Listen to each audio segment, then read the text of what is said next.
Salam sejahtera dan salam sehat bagi kita semuanya.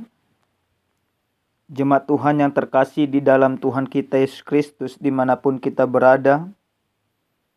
Pada saat ini, sebelum kita mendengarkan sabda Tuhan, marilah kita terlebih dahulu bersatu dalam doa. Kita berdoa.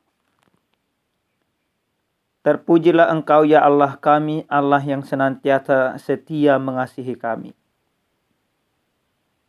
Pada saat ini Tuhan, kami akan belajar mengenal isi hati-Mu lewat firman yang akan kami dengarkan.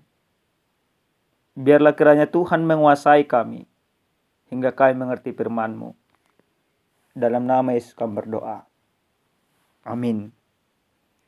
Jemaat Tuhan, adapun sabda Tuhan yang menjadi renungan kita pada saat ini tertulis dalam kitab surat Paulus kepada jemaat Tesalonika yang pertama pasal 5 ayat 12 sampai dengan ayat yang ke-24. Kita akan baca demikian sabda Tuhan. Kami minta kepadamu saudara-saudara, supaya kamu menghormati mereka yang bekerja keras di antara kamu, yang memimpin kamu dalam nama Tuhan, dan yang menegur kamu. Dan supaya kamu sungguh-sungguh menjunjung mereka dalam kasih karena pekerjaan mereka. Hiduplah selalu dalam damai seorang dengan yang lain. Kami juga menasihati kamu, saudara-saudara. Tegurlah mereka yang hidup, yang tidak tertib. Hiburlah mereka yang tawar hati. Belalah mereka yang lemah. Sabarlah terhadap semua orang. Perhatikanlah, supaya jangan ada orang yang membalas jahat dengan jahat. Tetapi usahakanlah senantiasa yang baik terhadap kamu masing-masing dan terhadap semua orang. Bersukacitalah senantiasa, tetaplah berdoa. Mengucap syukurlah dalam segala hal, sebab itulah yang dikehendaki Allah di dalam Kristus Yesus bagi kamu. Janganlah padamkan roh, dan janganlah anggap rendah nubuat-nubuat. Ujilah segala sesuatu, dan peganglah yang baik. Jauhkanlah dirimu dari segala jenis kejahatan. Semoga Allah damai sejahtera menguduskan kamu seluruhnya, dan semoga roh, jiwa, dan tubuhmu terpelihara sempurna dengan tak bercacat pada kedatangan Yesus Kristus Tuhan kita. Ia yang memanggil kamu adalah setia. Ia juga akan menggenapinya. Demikian pembacaan kebenaran firman Tuhan. Jemaat yang terkasih di dalam Tuhan kita Yesus Kristus. Menurut kami, sebuah kebodohan, sebuah kelalaian, dan sebuah ketidakbenaran kalau ada orang yang meragukan akan kasih setia Tuhan. Kenapa kami berani menyatakan pernyataan tersebut?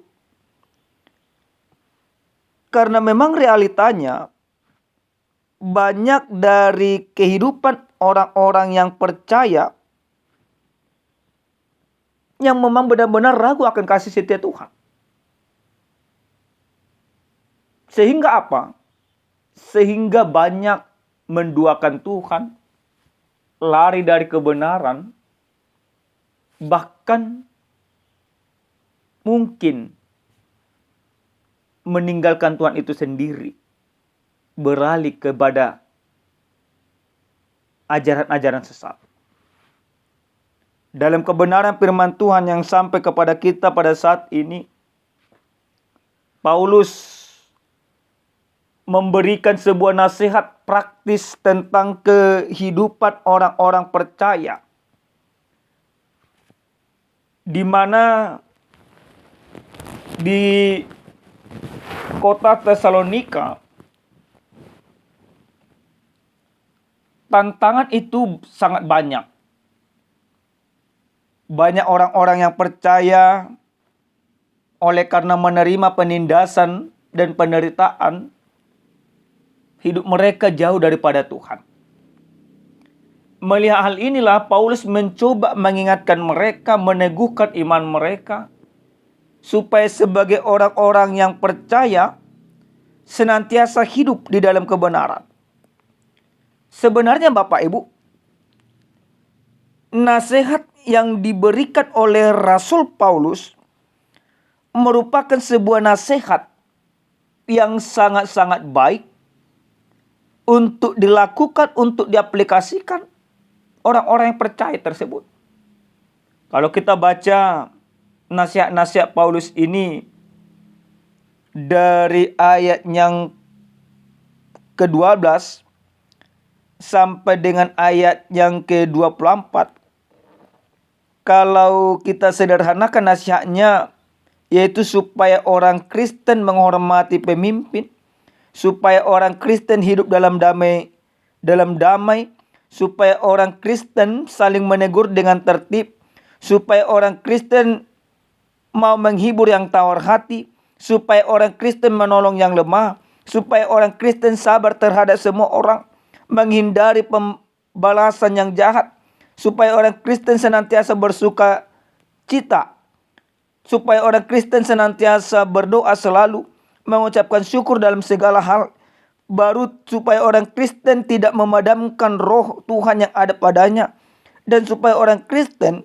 menguji segala sesuatu, dan yang terakhir menjauhkan segala yang jahat. Kenapa hal ini sangat-sangat penting ditekankan oleh Rasul Paulus?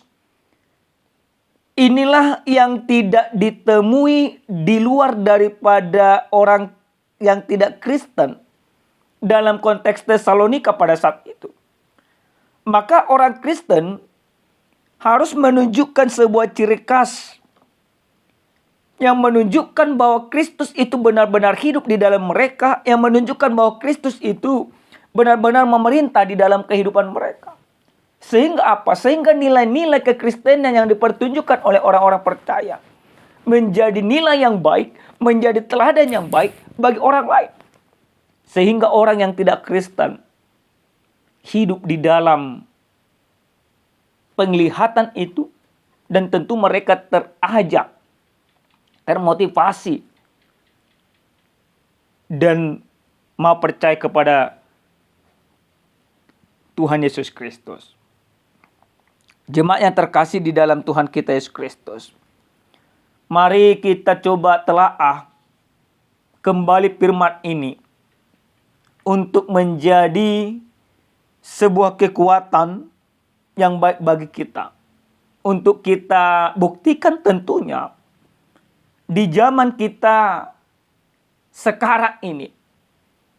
Boleh saja kami katakan memang di zaman sekarang juga nilai-nilai kekristenan ini sangat-sangat minim. Di mana orang Kristen sendiri pun sering sekali terkontaminasi dengan segala kejahatan yang ada di dunia. Di mana orang Kristen tidak bisa menunjukkan warna yang baik, sehingga kekristenan itu seakan-akan menjadi sama seperti agama yang lain. Tapi lewat firman ini, kami kembali mau mengingatkan kita, supaya kita menjadi Kristen yang benar-benar menunjukkan ciri khas sesuai dengan kehendak Kristus itu sendiri. Lalu apa yang harus kita pelajari Bapak Ibu? Sesuai dengan tema kasih setia Tuhan tetap selama-lamanya. Yang pertama, dari firman ini, kita mau diajak untuk menghormati pemimpin.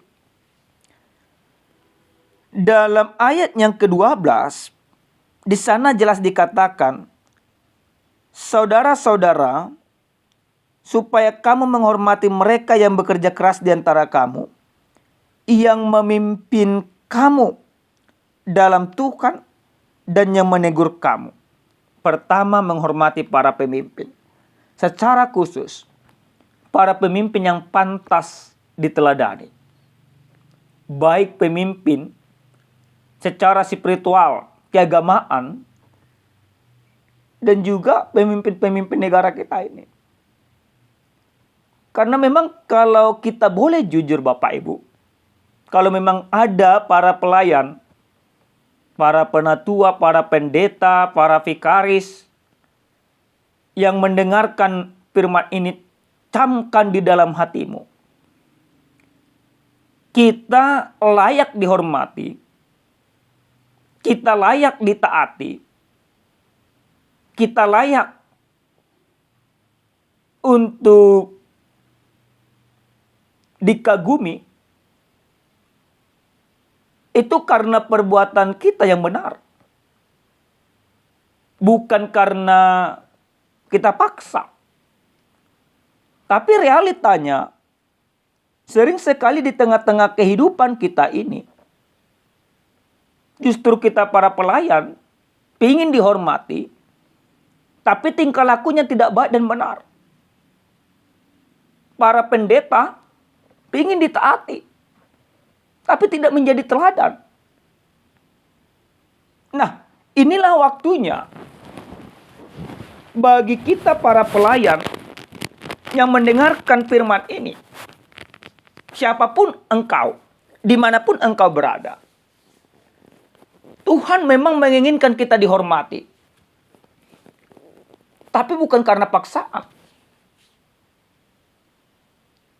Kita dihormati sebagaimana porsinya karena kita menjadi teladan, karena kita menjadi pengayom, karena kita bekerja keras memimpin di dalam Tuhan, mengerahkan orang-orang yang tidak benar itu.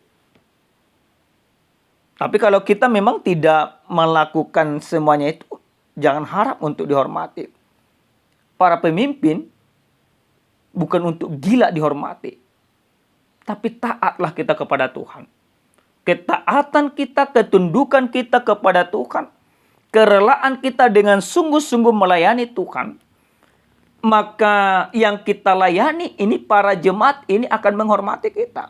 Dan kita juga para Bapak Ibu yang mendengarkan firman ini. Mungkin kita memang sudah tidak menghormati lagi. Kita terlalu sepele dengan para hamba Tuhan. Kita terlalu sepele kepada para penatua, para pemimpin-pemimpin kita. Para pemimpin-pemimpin kita sudah berusaha memberikan teladan yang baik, tapi kita tidak menghormati. Hati-hati Bapak Ibu. Kalau kita tidak menghormati orang-orang yang benar-benar bekerja dengan sungguh-sungguh, maka kita akan menerima pertanggungjawaban daripada Tuhan. Nah, yang pertama ini sangat penting harus kita pahami bersama. Bahwa menghargai para pelayan dan pelayanannya sebuah keharusan yang sangat baik bagi kita. Jadi kalau di antara kita juga ada Bapak Ibu yang menutup pintunya ketika ada mau peribadahan di rumahnya, menolak lain sebagainya, berarti kita menolak Tuhan di sana. Tapi kita mau diajak, tidak lagi demikian. Orang yang menerima kasih setia Tuhan, orang yang hidup di dalam kasih Kristus itu, dia tahu menghormati para pelayannya dan pelayannya juga menghormati tahbisannya di tengah-tengah kehidupan, sehingga orang yang dilayani dan orang yang melayani benar-benar hidup di dalam Tuhan itu sendiri. Nah, yang kedua Bapak Ibu, dari firman ini kita juga diajak untuk hidup di dalam kasih. Hidup di dalam kasih menjadi sebuah kekuatan kita. Ketika kita hidup di dalam kasih terhadap sesama, maka di sana kita akan meruntuhkan tembok-tembok pemisah. Ketika kita hidup di dalam kasih Tuhan itu, maka di sana kita membangun sebuah relasi yang mungkin selama ini sudah retak.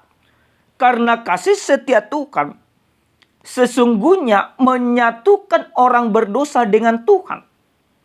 Maka kasih setia Tuhan yang kita hidupi di dalam kehidupan kita membangun hal-hal yang tidak baik itu menjadi baik kembali. Baik di tengah-tengah rumah tangga, baik di tengah-tengah gereja. Jadi kita mau diajak bagaimana kasih setia Tuhan yang senantiasa memerintah di dalam kehidupan kita. Bagaimana kasih setia Tuhan yang senantiasa melawat kehidupan kita. Maka kita juga diajak untuk hidup di dalam kasih Tuhan itu. Sehingga kebencian diminimkan, keserakahan dipadamkan, pertikaian didamaikan. Dan yang terpenting, permusuhan menjadi persahabatan. Itulah kekuatan kasih Tuhan yang harus kita praktekkan di tengah-tengah kehidupan. Yang ketiga, dan yang terakhir, sesungguhnya firman ini mau memberikan kesadaran kepada kita supaya kita senantiasa setia kepada Tuhan. Orang yang setia kepada Tuhan senantiasa dia mengucap syukur. Orang yang setia kepada Tuhan dia senantiasa menunjukkan kebaikan. Orang yang setia kepada Tuhan senantiasa dia berdoa. Orang yang setia kepada Tuhan menjauhkan segala dirinya dari segala yang jahat. Maka kesetiaan kita kepada Tuhan menjadi sebuah kekuatan kita, menjadi modal kita untuk menaklukkan segala kejahatan yang ada.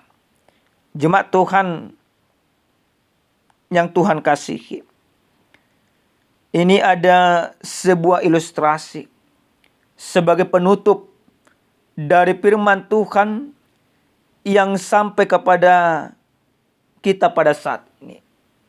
Ilustrasi ini tentu ilustrasi yang sangat baik, yang menjadi teladan bagi kita.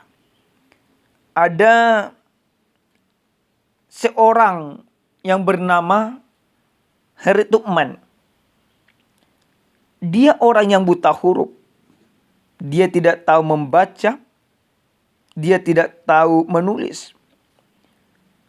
Maka pada saat usia remaja dia sudah menjadi budak. Otomatis dia mendapatkan tuan yang tidak baik. Dia ditindas, dia sengsara, bahkan dia menderita cedera kepala karena disiksa oleh bosnya. Akibatnya, dalam masa remajanya dia sering sekali mengalami kejang, kehilangan kesadaran. Bahkan memang di sisa hidupnya dia seperti orang yang bingung.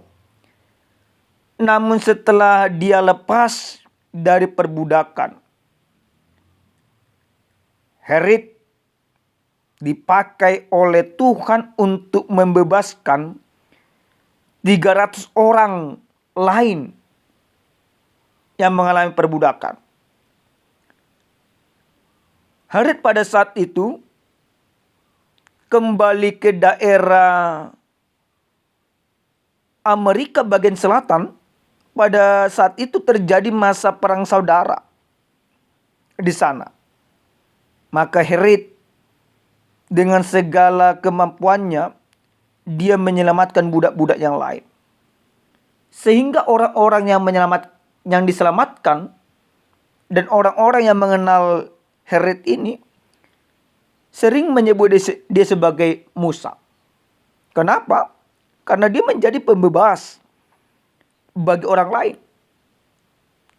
Nah, pendek cerita Bapak Ibu, setiap Harriet melakukan perjalanan kemanapun, dia selalu membawa buku himne dan Alkitab.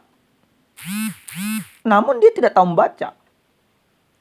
Tapi dia akan menyuruh orang lain membaca Alkitab itu dan menyanyikan lagu-lagu pujian itu yang ada di himne itu. Nah, memang beberapa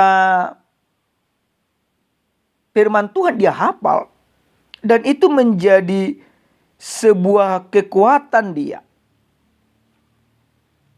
Nah, hal apapun yang dilakukan Harriet, baik itu hal yang sangat kecil sekalipun, dia senantiasa bersyukur kepada Tuhan. Dia senantiasa berdoa kepada Tuhan. Bahkan dia senantiasa mempermuliakan nama Tuhan. Nah, apa yang mau kita lihat dari sana Bapak Ibu? Dari cerita tersebut kita mau diajak bagaimana kasih setia Tuhan itu. Kasih setia Tuhan tunjukkan dengan memakai seseorang yang buta huruf, seseorang yang pernah mengalami perbudakan menjadi pembebas. Dan kita melihat bagaimana seorang Harriet Tubman ini, dia mempersembahkan hidupnya kepada Tuhan. Dia menerima kasih setia Tuhan dan dia menunjukkan kasih setia Tuhan ini kepada orang lain. Dia menjadi pembebas bagi orang lain, penolong bagi orang lain, penyembuh bagi orang lain. Maka kita tentu juga demikian Bapak Ibu. Orang yang menerima kasih setia Tuhan lewat keampunan dosa yang kita terima dari Kristus, maka kita diajak menjadi penolong, menjadi penyembuh, menjadi pendoa, dan orang yang bersyukur dalam setiap kehidupan, sekalipun mungkin yang kita terima sangat kecil dibandingkan yang diterima orang lain. Tapi belajarlah bersyukur untuk hal itu. Amin, kita berdoa. Kami bersyukur Tuhan untuk firman-Mu yang sudah kami dengarkan. Biarlah kiranya Tuhan kami hidup di dalam firman-Mu, hidup di dalam kasih-Mu, sehingga hidup kami bermanfaat bagi banyak orang. Dalam nama Yesus kami berdoa. Amin. Salam sejahtera bagi kita. Tuhan Yesus memberkati.